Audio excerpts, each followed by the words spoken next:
Hello and welcome to Kids Heaven Public School online classes. So, my dear grade 9 students, we are today still going to continue with our story Weathering the Storm in Ersama.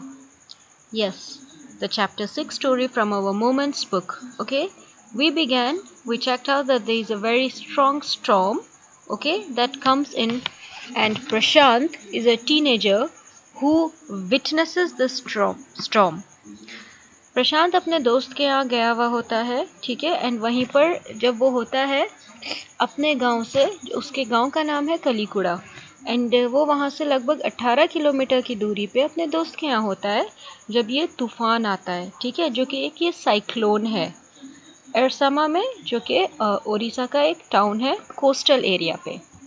अब हमने ये देखा था कि किस तरह से घर उजड़ गए, इतने लोगों की डेथ हो गई, जानवर मर गए, ठीक है, घर टूट गए, एंड जो पुराने पेड़ थे वो सब उखड़ के पानी में बह गए। सो फाइनली 2 दिन बाद प्रशांत अपनी जर्नी वापस अपने गांव की ओर शुरू करता है। पानी में फ्लोट करके आता है, कहीं कहीं उसे स्विमिंग करनी पड़ती है, एंड रास्ते में उसे 2 लोग भी मिल जाते हैं जो उसी के गांव के होते हैं। खैर, जब वो अपने गांव पहुंचता है वहाँ पर वो देखता है कि उसका जो घर था वो बिल्कुल उजड़ा पड़ा था, उनका सामान भी कुछ बाहर टूटे हुए पेड़ों की टहनियों पे फंसा हुआ था। सो वो जल्दी से रेड क्रॉस शेल्टर, जहाँ पर सभी लोग रुके हुए थे, ठीक है, रेफ्यूज ले रखा था, मतलब कि वहाँ उनके रहने का इंतज़ाम किया गया था ताकि वो उससे बच सकें, साइक्लोन के बारिश से, पानी, आंधी तूफान से बच सकें। वहाँ जाके सबसे पहले उसे उसकी मैटरनल ग्रैंड मदर मिलती है जो कि उनकी नानी होती है, ठीक है, एंड उसके बाद भाई बहन सभी से मुलाकात हो जाती है। इसी दौरान ये हालात देखकर प्रशांत क्या करता है, वो अपने आप को लीडर बनाता है अगर कोई और नहीं खड़ा होता, एंड वो शुरू करता है हेल्प करना सभी की। सबसे पहले वो जो मर्चेंट होता है, ठीक है, उनसे चावल लाते हैं एंड चावल पकाए जाते हैं। सो 4 दिनों के बाद जाके उन लोगों को सही से अपने पेट भर के खाना मिला।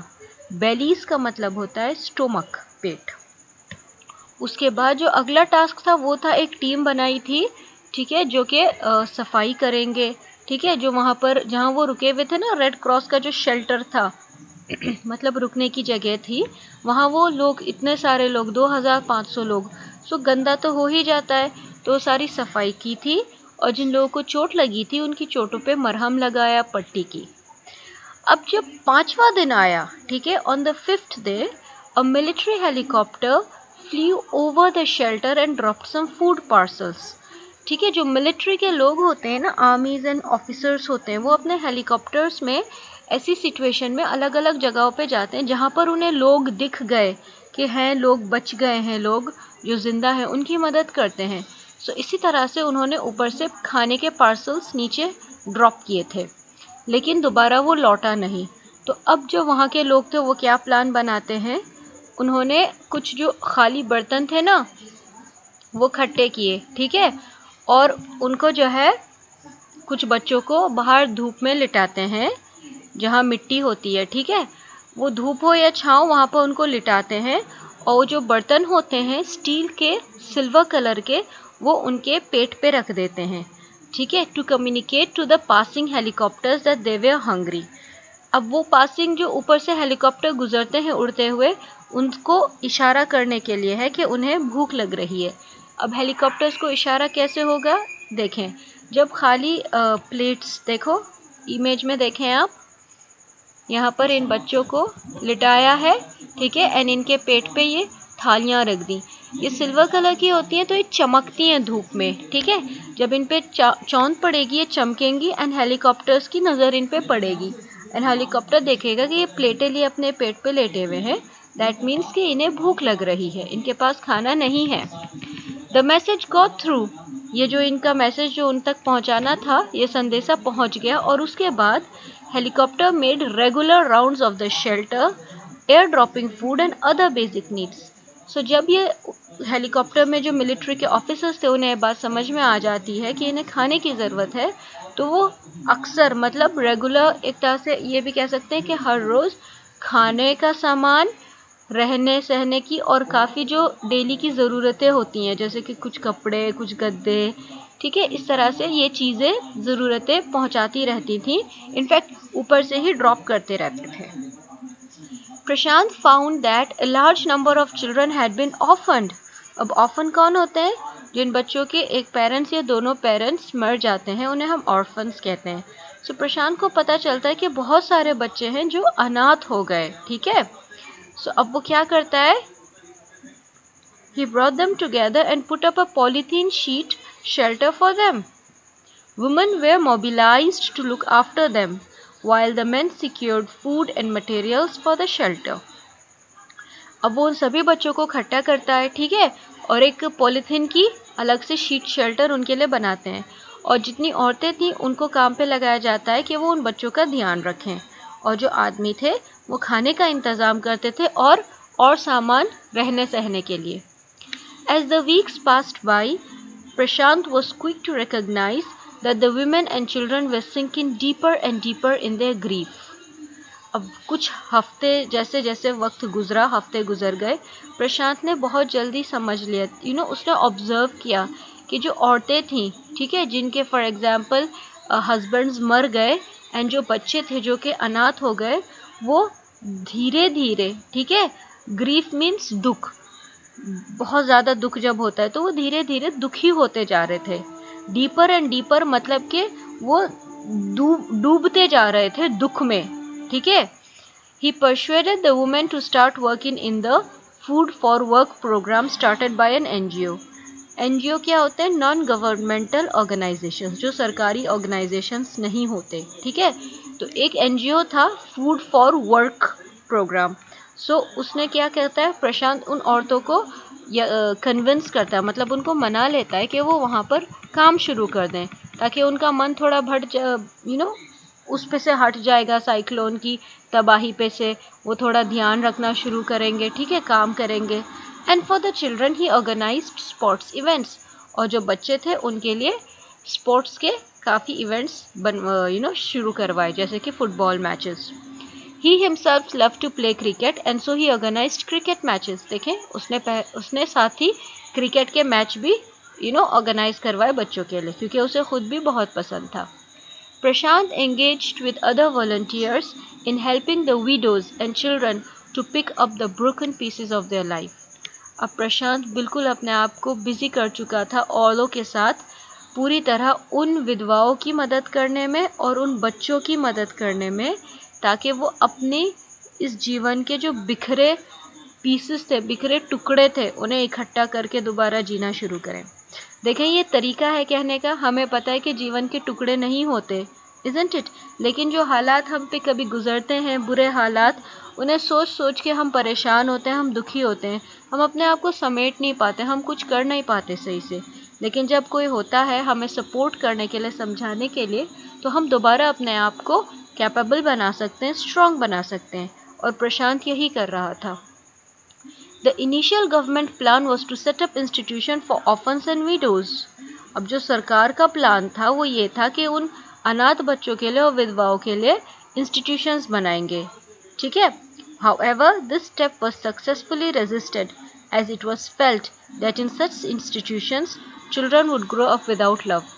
अब ये जो सरकार का प्लान था इसको पूरी तरह मना कर दिया था प्रशांत और जो बचे कुचे वहाँ पर लोग थे, ठीक है। कामयाबी से उन्होंने ये मना कर दिया था, क्योंकि इनको ये लगता था कि ऐसी संस्था में जाकर बच्चे बड़े हो जाएंगे बिना प्रेम के, बिना ख्याल रखे हुए उनका, हर सारे एक जगह इकट्ठे हुए, न माँ न बाप, बस सब एक साथ।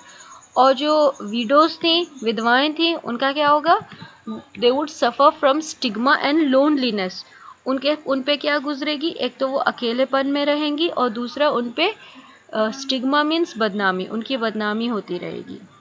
Prashant's group believed orphans should be resettled in their own community itself, possibly in new foster families made up of the childless widows and children without adult care.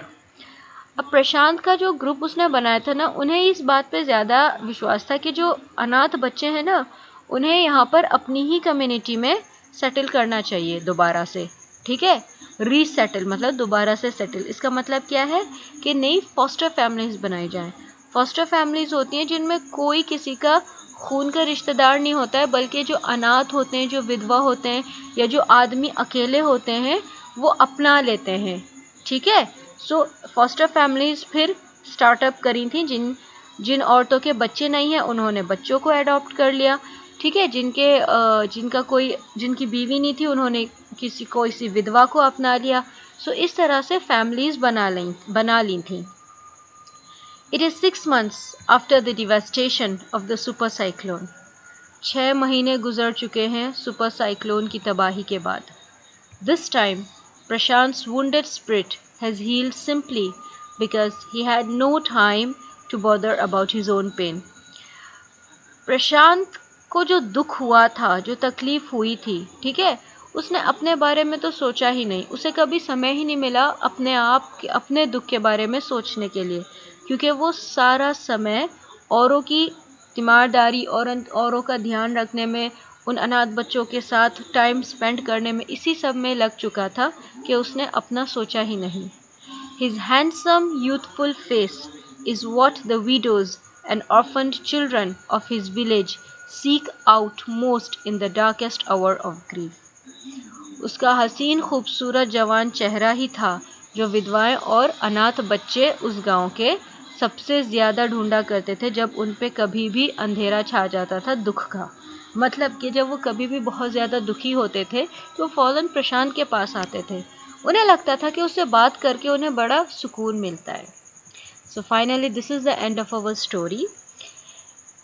I think हमें इसे बहुत सीखने को मिला है कि चाहे हम कितने भी तकलीफ़ में हों, हम परेशान हों, हमें साथ ही जो अपने हैं, जो हमारे चारों ओर होते हैं, उनके बारे में भी सोचना चाहिए, मदद करनी चाहिए।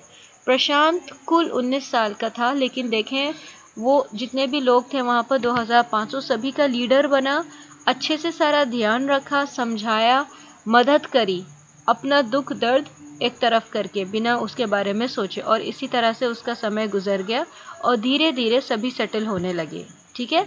सो हमें सीखने को ये भी मिलता है कि देखो, एक तो जो हमारे ऑथर है हर्ष मंडेर, ये एक ऐसा काम करते हैं जो बहुत बहुत अच्छा है। ये इस तरह की सिचुएशंस में इन अनाथ बच्चों को या विधवाओं को बहुत सहारा देते हैं, उनके लिए सभी चीज़ों का प्रोविज़न करते हैं, मतलब खाना पीना, कपड़े, यहाँ तक कि पढ़ाई। और वो इस बात में हमेशा सबसे आगे रहते हैं। जब भी कहीं पर कोई साइक्लोन होता है या अर्थक्वेक होता है या कोई भी इस तरह की तबाही होती है, ये अपने एक कैंपेन चलाते हैं जिससे कि ये मदद करते हैं लोगों की, ठीक है। ये एक सच्ची कहानी है 1999 की सुपर साइक्लोन एरसामा टाउन में, जो कि ओडिशा में कोस्टल एरिया पे है। आई होप आपको ये कहानी अच्छे से समझ में आई हो। If you have any questions please always ask me. Thank you.